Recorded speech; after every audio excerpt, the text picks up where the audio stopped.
Mga kaibigan, good news!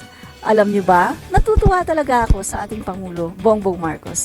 Dahil mga kaibigan, kita niyo dinipensahan na naman niya si Sara Duterte sa napakaraming pagkakataon. Mga kaibigan, ito ang sinabi niya na kung anuman ang sentimento ng First Lady ay hindi yun makakaapekto sa kanyang working relationship sa DepEd Secretary. Kita niyo na mga kaibigan, sobrang napaka-professional talaga at napakabuting tao ng aming Pangulong Bongbong Marcos. Deserving niya na palakpakan natin.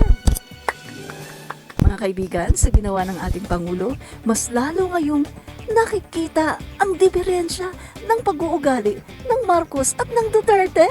Dito mga kaibigan, parang nilagyan ng coal sa ulo ang mga Dutertes. Sabi nga sa Biblia, gawan mo ng mabuti ang mga taong gumagawa sa iyo ng kasamaan at parang nilagyan mo sila ang nagbabagang uling sa ulo.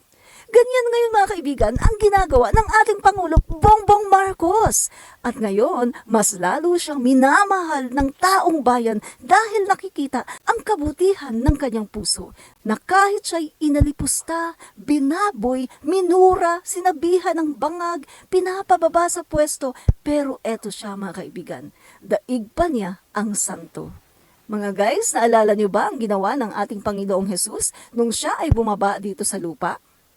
Mga kaibigan, siya ay pinagsalitaan ng napakasakit ng mga tao.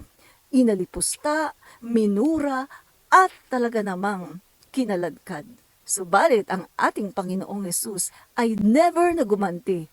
Bagkus, ang kanyang sinabi, Ama, patawarin mo sila sa kanilang ginagawa. Mga kaibigan, ganito ang ina-apply ng ating Pangulong Bongbong Marcos sa mga tao na umaapi, bumababoy sa kanilang pagkatao. Mga kaibigan, mas lalong minamahal ang ating Pangulo dahil sa kanyang kabutihang puso, dahil sa kanyang malaanghel at malasanto na kabutihan.